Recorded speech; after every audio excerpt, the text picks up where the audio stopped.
कोई मेरी आवाज सुन रहा है? कोई है? हेलो।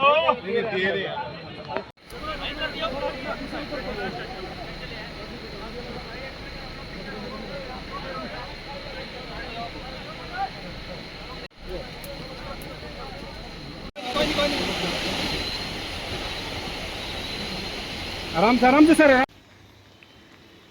तो भाई ये वो पॉइंट है जो मैं आपको दिखाऊंगा अभी।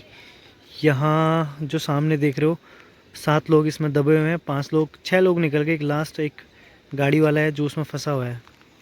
अभी देखना आगे पूरा वीडियो। तो भाई सामने आपको बिल्डिंग दिख रही होगी, ये वाली बिल्डिंग दिख रही होगी, सेम साइज़ की यहाँ पे एक बिल्डिंग थी जो अब बिल्कुल ढह गई है। और इसके अंदर 3-4 लोग फंसे हुए हैं। देखो एनडीआरएफ और एसडीआरएफ की टीम लगी हुई है 4-5 घंटों से। तो सेम साइज़ की देखो, इसके हाइट देखो 3 मंजिला, सेम बिल्डिंग इसके नीचे दब गई है पूरी। ऊपर से स्लाइड आया, पूरी बिल्डिंग दब गई है। और 3 से 4 आदमी यहाँ अभी दबे हुए हैं। देखो पूरी एनडीआरएफ और एसडीआरएफ की टीम लगी हुई है, मशीनें काम कर रही हैं, जेसीबी लगी हुई है। रात का टाइम है, 11:30 बजे है, शायद शाम को 4:30-5 बजे की घटना है।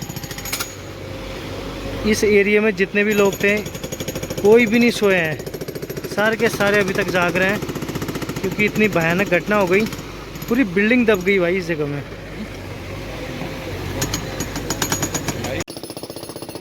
तो भाई मैं आपको कंप्लीट बताता हूँ कि सिनेरियो क्या था। ये जो घटना हुई है मंडी डिस्ट्रिक्ट के सुंदरनगर के पास में हुई है, जो बीबीएमबी कॉलोनी के पास में है। तो सिचुएशन ये थी कि शाम के 6:30 बजे का टाइम था। जैसे कि आपको पता है कि यार बारिश बहुत लंबे टाइम से चली हुई है, तो घर के ऊपर वाली जो पहाड़ी थी 50-60 मीटर ऊपर पे जो पहाड़ी थी, मिट्टी की पहाड़ी थी, पूरी मिट्टी थी उस पर। तो वो पूरी नीचे दरक गई, नीचे आ गई और उसका जो वेट था वो कंप्लीट घर के ऊपर आ गया। तो घर तो कंप्लीट दब गया था, पूरा कोलैप्स हो गया, पूरी बुरी तरह घर तो दब गया। और इस घर में उस टाइम पे 6:30 बजे के टाइम पे एक कपल थे, पति पत्नी, उनकी छोटी बच्ची और उनकी माँ, 4 लोग ही हो गए। बगल में एक छोटा सा घर था, उसमें एक आंटी थे, वो शायद 60 से ज़्यादा साल के थे, एक वो हो गए। और उसके बाद सिचुएशन ये थी कि इस घर के ऊपर और पहाड़ी के बीच में एक रोड था, तो उस रोड से काफ़ी लोग गुजर रहे थे। तो उस टाइम पे जिस समय पे ऊपर से मिट्टी आई, स्लाइड हुआ, उस टाइम पे एक गाड़ी वाला सूमो, जो बुलेरो टाइप की सूमो होती है, टाटा सूमो, एक वो और एक स्कूटी वाला सेम टाइम पे जा रहे थे। तो वो दोनों भी इस स्लाइड के चपेट में आ गए। तो टोटल इस स्लाइड में 7 लोगों की जान गई, 7 में से कोई भी बच नहीं पाया, बहुत ही बुरा हुआ। और इवन जो मैं फर्स्ट 4 की बात कर रहा हूँ वो एक ही परिवार के थे, उनका कुछ भी नहीं रहा। सामने जो जिसके ऊपर जेसीबी खड़ा है अभी, तो वो उन्हीं का घर है। तो बिल्कुल घर का नामो निशान, मतलब अब ये मानो कि तुम गायब हो गया। तो बहुत बड़ा नुकसान है, बहुत ज़्यादा नुकसान।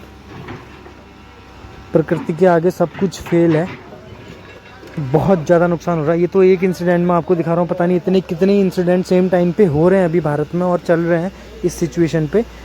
तो यहाँ काफ़ी चैलेंज हो गया था NDRF, SDRF and Himachal police द्वारा उनको सर्च करना। तो जेसीबी की मदद से काफ़ी हद तक उन्होंने इस सिचुएशन को अपने कंट्रोल में किया। बट जो चीज़ हो गई उसको तो हम रोक नहीं सकते, जो चीज़ होनी थी वो तो हो गई। लास्ट में उनकी जो डेड बॉडीज़ है वही रिकवर हुई।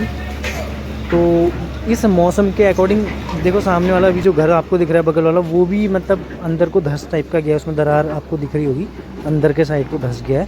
तो ख़तरा अभी भी है इस वाली जगह पे। एंड इस सिचुएशन पे ना भाई यार, इस मौसम और जो सिचुएशन चल रही है ना, उस पर तो घर पे रहना भी सेफ़ नहीं है। क्योंकि अगर मैं कहूँगा आपसे घर पे रहो तो घर पे रहना भी, क्योंकि घर के ऊपर ही मलबा आ जाएगा तो वो भी अनसेफ है। तो टोटल ये है कि अवेयर रहो, मौसम को देखते हुए अवेयर रहो और सुरक्षित रहो।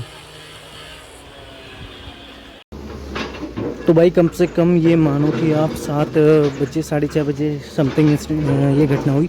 उसके बाद कंटिन्यूसली जो टीमें यहाँ लगी थी, जेसीपी लगा हो, भले एनडीआरएफ लगी हो, एसडीआरएफ लगी हो, हिमाचल पुलिस लगी हो, लोकल एडमिनिस्ट्रेशन लगे हो, लोकल्स लगे हो, सभी पूरी रात जगे रहे। कोई भी इवन सिंगल सेकंड किसी ने भी मतलब कोई भी नींद के बारे में, रेस्ट के बारे में किसी ने नहीं सोचा होगा।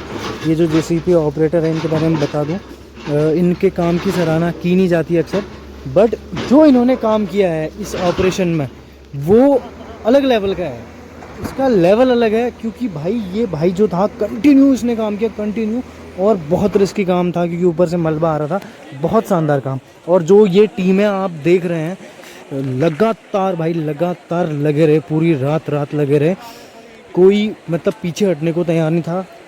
सब अपने अपने जो टास्क जिनको दिया गया था बहुत ईमानदारी से लोग अपना काम करते हुए गए। और कुछ चीज़ें होती है, जैसे मैंने आपको जेसीबी ऑपरेटर के बारे में बताया, ये भी यार आर्म फोर्सेज होती है, एनडीआरएफ, एसडीआरएफ या कोई फोर्सेज हो, आर्मी हो, पैरामिलिट्री फोर्स हो, वो तो अपना काम करते हैं। बट जैसे बीच में जो सपोर्टिव होते हैं, जेसीपी ऑपरेटर जैसे इस ऑपरेशन में उसने बहुत अच्छा काम किया, तो इनको अंडर एस्टिमेट किया जाता है, इनको मतलब वो इज्जत नहीं मिलती जबकि मिलनी चाहिए।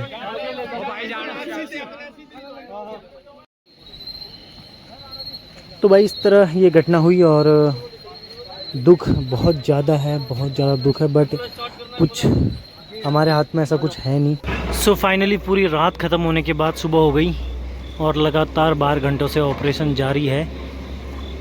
ऑलमोस्ट 5 लोग रेस्क्यू किए गए हैं। देख सकते हो अंधेरे में शुरू हुआ था और उजाला हो चुका है। ये एनडीआरएफ की टीम, ये एसडीआरएफ की टीम, और सबसे मेहनत की है जेसीबी ऑपरेटर ने। जेसीबी ऑपरेटर का योगदान बहुत अमूल्य है यहाँ। तो लास्ट में यार एक जो मिसिंग था तो वो ये नदी पे गाड़ी गई थी जो मैंने आपको बताया था, टाटा सुमो, तो वो उसको लास्ट में यहाँ से रिकवर किया गया। तो यार बहुत ज़्यादा मतलब भयानक घटना थी, बहुत ज़्यादा दुख वाली घटना थी। बस यही ईश्वर से कामना है यार भविष्य में ये घटना ना हो अपने घरों पे।